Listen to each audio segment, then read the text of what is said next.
একবার রাসূল সাল্লাল্লাহু আলাইহি সাল্লামকে জাদু করা হয়েছিল, মারাত্মক ব্যাপার। আমাদের নবীকে জাদু করা হয়েছিল। জাদু সত্য, রাসূল সাল্লাল্লাহু আলাইহি সাল্লাম জাদুগ্রস্ত নিজেই হয়েছিলেন, ঠিক আছে। আর জাদু যে সত্য এর প্রমাণে কোরআনে অসংখ্য আয়াত আছে, অনেক আয়াত আছে। ওই মুসা আলাইহিস সালামের রাগ থেকে শুরু করে কিয়ামতের রাগ পর্যন্ত জাদু থাকবে, এর অস্তিত্ব আছে। সমস্যা হচ্ছে এগুলো প্র্যাকটিস করা আমাদের জন্য হারাম। কেউ যদি জাদু প্র্যাকটিস করে, ইসলামের শরীয়ত অনুযায়ী তার শাস্তি কি জানেন? তাকে হত্যা করতে হবে, এটা তার শাস্তি। ইসলামিক স্টেটের যিনি প্রেসিডেন্ট থাকবেন তার আদেশে সেটা হবে। যেমন আমাদের মৃত্যুদণ্ড, ঠিক ওই রকম জাদুর শাস্তি মৃত্যুদণ্ড। যাই হোক, আমাদের নবীকে জাদু করা হয়েছিল, করেছিল এক ইহুদি মহিলা।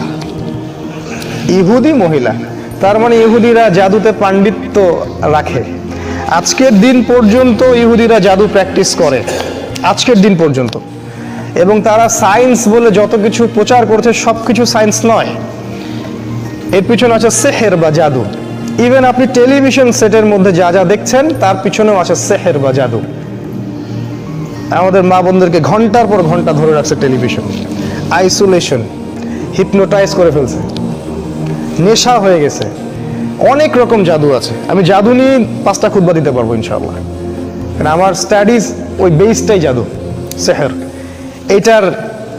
এটার উপর ডক্টরেটও করা যায়, অনেক স্কলার এটার উপর ডক্টরেট করেছেন।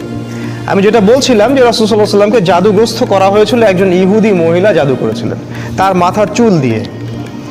তার চিরুনি থেকে মাথার চুল কোনোভাবে সে চুরি করেছিল বা কোনোভাবে ম্যানেজ করেছিল, করে সেখানে সে কুফুরি কালাম এবং মন্ত্রতন্ত্র পড়ে ফু দিয়েছিল। ফু দিয়ে সেখানে 11টা গিট দিয়েছিল, 11টা গিট দিয়েছিল। খেয়াল করে দেখবেন সূরা ফালাক আর নাসের মধ্যে 11টা আয়াত আছে, দুইটা মিলে 11টা আয়াত আছে। আচ্ছা, এই যে জাদুটাকে করা হলো, ইহুদি মহিলা জাদু করলো। আর এটা বলে রাখি যে তাকে সারা জীবন ইহুদিরা কষ্ট দিয়েছে। আর আজ পর্যন্ত আমাদের সবচেয়ে বড় শত্রু ইহুদিরাই। আল্লাহ পাক কোরআনে সেটা বলেছেন যে সূরা মাইদা পড়ে দেখবেন, তোমাদের সবচেয়ে বেশি শত্রুতা রাখে তোমাদের সাথে ইহুদি জাতি এবং মুশরিকরা, যারা একে অপরের বন্ধু। যদি আপনি কোরআন পড়েন তাহলে আপনার কাছে জগৎ স্পষ্ট হয়ে যাবে। কেন নেতানিয়াহু মোদিকে ডাকে তখন আপনি বুঝতে পারবেন। যদি কোরআন আপনার ভিতরে না থাকে আপনি জগৎকে ডিল করতে পারবেন না। তো এই যে 11টা গিট দেওয়া হলো, এতে করে রাসূল সাল্লাল্লাহু আলাইহি ওয়াসাল্লাম অসুস্থ হয়ে যান। যখন জাদু করা হয় কারো প্রতি, সে অসুস্থ হয়ে যাবে। ইভেন সবচেয়ে পরহেজগার মানুষও জাদুগ্রস্ত হতে পারে, আপনি আমি যে কেউ হতে পারি। যারা ইসলামী বিধান পালন করেন না, কোরআনের সাথে সম্পর্ক কম বা নাই, হারাম রিজিকের সাথে সম্পর্ক আছে, যারা সুদ খাচ্ছেন, গান বাজনা করতেছেন, যারা বাদ্যযন্ত্রের সাথে সম্পর্কিত, যারা অশ্লীল টিভি মুভি এগুলো দেখছেন, এদের জাদুগ্রস্ত হওয়ার সম্ভাবনা 95%। একবার জাদুগ্রস্ত হয়ে গেলে তাকে রিকভার করা খুবই ডিফিকাল্ট। এই জন্য ইসলাম এই প্রোটেকশনগুলো দিয়েছে, কারণ একবার জাদুগ্রস্ত হয়ে গেলে এটাকে সলভ করা খুবই ডিফিকাল্ট। কারণ জাদু জিনের সহযোগিতা ছাড়া হয় না। যারা জাদু করে তারা জিনকে তাবে করে। আপনারা কিন্তু কোরআন পড়লে দেখবেন আল্লাহ পাক বলেছেন জাহান্নামের ইন্ধন হবে মানুষ আর জিন, যারা একে অপরকে সহযোগিতা করত। আজ পর্যন্ত কিছু মানুষ আছে এই পৃথিবীতে, আপনার আশপাশেও, যারা জিনের সহযোগিতা নিয়ে বিভিন্ন কুফুরি কালাম তন্ত্রমন্ত্র করে। এবং গ্রামাঞ্চলে এটার প্রচলন অনেক বেশি, ঠিক আছে। ইভেন এখন শহরেও এগুলো ঢুকে পড়ছে।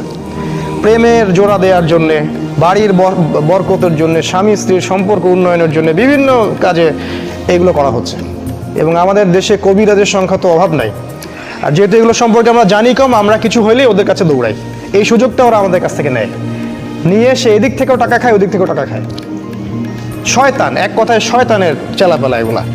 তো আল্লাহ রাসূলকে ইহুদিরা জাদু করেছিল। এবং আপনারা জানেন কি না যে ইহুদিরা তাকে হত্যা করার চেষ্টা করেছিল, তার খাবারের মধ্যে বিষও দিয়েছিল। যে জাতি আমাদের নবীকে হত্যা করতে পারে এবং যে জাতি অসংখ্য নবীকে আগে হত্যা করে আসছে, কিভাবে আমরা ভাবলাম যে তারা আমাদের বন্ধু? অথচ আল্লাহ কোরআনে বলছেন তারা কখনো তোমাদের কল্যাণ চায় না। তারা ভিতরে যেটা গোপন করে সেটা আরো বেশি ভয়ঙ্কর, ঠিক আছে। তো তিনি এই জাদুগ্রস্ত হয়ে রাসূল সাল্লাল্লাহু আলাইহি ওয়াসাল্লাম যে সমস্যাটা হলো সেটা হলো তিনি ভুলে যাচ্ছিলেন, কোনো কাজ করলে মনে রাখতে পারছিলেন না। এমনকি তিনি তার স্ত্রীর কাছে গিয়েছেন কি না সেটাও মনে রাখতে পারছিলেন না। তো জাদুগ্রস্ত হলে খুব খারাপ অবস্থা হয়। এই জন্য আমার রিকোয়েস্ট থাকবে যে আপনারা অনতিবিলম্বে কোরআন, সুন্নাহ, সহি, জিকির, আজগার, দোয়া, কালাম এগুলো শিখে নেবেন এবং সকাল সন্ধ্যা এগুলো প্র্যাকটিস করবেন। তখন ইনশাল্লাহ কোনো জিন বা কোনো জাদুকর আপনার কোনো ক্ষতি করতে পারবে না। তো এই যে সমস্যাটা রাসূল সাল্লাল্লাহু আলাইহি ওয়াসাল্লামের হলো, এরপরে একদিন তিনি শুয়ে আছেন আর আল্লাহর পক্ষ থেকে দুইজন ফেরেশতা তার কাছে আসলেন। এসে তারা একে অপরের সাথে কথোপকথন করছেন আর এই কথোপকথনটা রাসূলকে জানিয়ে দেওয়া হচ্ছে। একজন ফেরেশতা আরেকজন ফেরেশতাকে বলছেন এই ব্যক্তির কি হয়েছে। ওই ফেরেশতা জবাব দিচ্ছেন যে তাকে জাদু করা হয়েছে। আবার ইনি বলছেন কে জাদু করেছে, মানে কথোপকথনের মাধ্যমে তাকে মেসেজ দেওয়া হচ্ছে। উনি বলছেন যে অমুক মহিলা জাদু করেছে। তিনি বলছেন জাদু কি দিয়ে করা হয়েছে, উনি বলছেন জাদু চুল দিয়ে করা হয়েছে। ইনি বলছেন জাদু উপকরণ কোথায় আছে, উনি বলছেন জাদুর উপকরণ অমুক কুয়ার নিচে আছে, অমুক কুয়ার নিচে আছে। এবার তিনি মেসেজ পাইলেন যে জাদুর উপকরণ আসলে কোথায় আছে। এই মেসেজ তো আর আমরা পাবো না কেউ জাদুগ্রস্ত হয়ে গেলে, তখন জিনকে সামনে হাজির করায় কথা বলতে হয়, তারপরে সে উপকরণ বলে দেয়। এই ট্রিটমেন্টটা খুবই ভয়ঙ্কর, আপনারা যদি দেখে থাকেন তাহলে দেখবেন ভয় পেয়ে যাবেন। যাই হোক, তো রাসূল সাল্লাল্লাহু আলাইহি ওয়াসাল্লামকে মেসেজ দেওয়া হলো যে জাদুর উপকরণ ওই কূপের নিচে আছে।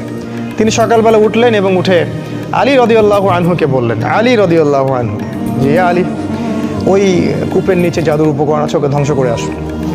এই একমাত্র সাহাবী যার জীবনী পড়লে আমাদের ঈর্ষা হয়। শুরু থেকে যখন তার বয়স 6-7 তখন থেকে ইসলামের পাশে তিনি দাঁড়িয়ে আছেন। আর এই সাহাবীকেও মানুষ হত্যা করেছে, আলী রাদিয়াল্লাহু আনহুকেও মানুষ হত্যা করেছে এবং যে হত্যা করেছে সে বলেছিল যে আল্লাহর শুকরিয়া যে আল্লাহ আমার হাতে সবচেয়ে নিকৃষ্ট মানুষকে হত্যা করালেন। তাহলে এই যে আমরা একটা সমাজে কথা শুনি না যে লোকটা দোষ না করলে কি আর এমনি জেলে আছে, ঠিক না কথাটা? ভালো মানুষকেই এইভাবে মরতে হয়েছে, শুধু তাকে নয়, উসমান রাদিয়াল্লাহু আনহুকে শাহাদাত বরণ করতে হয়েছে, ইভেন আমাদের রাসূলকে বিষ প্রয়োগ করা হয়েছে, অনেক নবীকে হত্যা করা হয়েছে। যাই হোক, তার জীবনীটা পড়লে দেখবেন যে তিনি শুরু থেকে ইসলামের পাশে একদম পাথরের মতো, পাহাড়ের মতো। তো উনি গেলেন, গিয়ে ওই উপকরণটাকে ধ্বংস করলেন এবং রাসূল সাল্লাল্লাহু আলাইহি ওয়াসাল্লাম কাছে এসে অনুমতি চাচ্ছেন যে ইয়া রাসূলুল্লাহ, আমাকে অনুমতি দেন, যে আপনাকে জাদু করেছে ওকে আমরা গর্দান উড়িয়ে দেব, গর্দান উড়িয়ে দেব। এবং সাথে উমর রাদিয়াল্লাহু আনহু ছিলেন, কারণ তো বিশাল অপরাধ। ইসলামিক স্টেটের যিনি ডিপার্টমেন্ট প্রেসিডেন্ট, তাকে আপনি জাদু করেছেন। এখন তো ইসলামিক স্টেটের বা একটা দেশের কাউকে যদি সামান্য একটা ওয়ার্ডও বলা হয় তাহলে তো তার অবস্থা খারাপ, আর সেটা তো বিশাল ব্যাপার। কিন্তু আমাদের নবী মুহাম্মদ সাল্লাল্লাহু আলাইহি ওয়াসাল্লাম ছিলেন মানবতার মুক্তির দূত। তিনি বললেন যে আমি ওই মহিলাকে মাফ করে দিলাম, তিনি বললেন আমি ওই মহিলাটাকে মাফ করে দিলাম।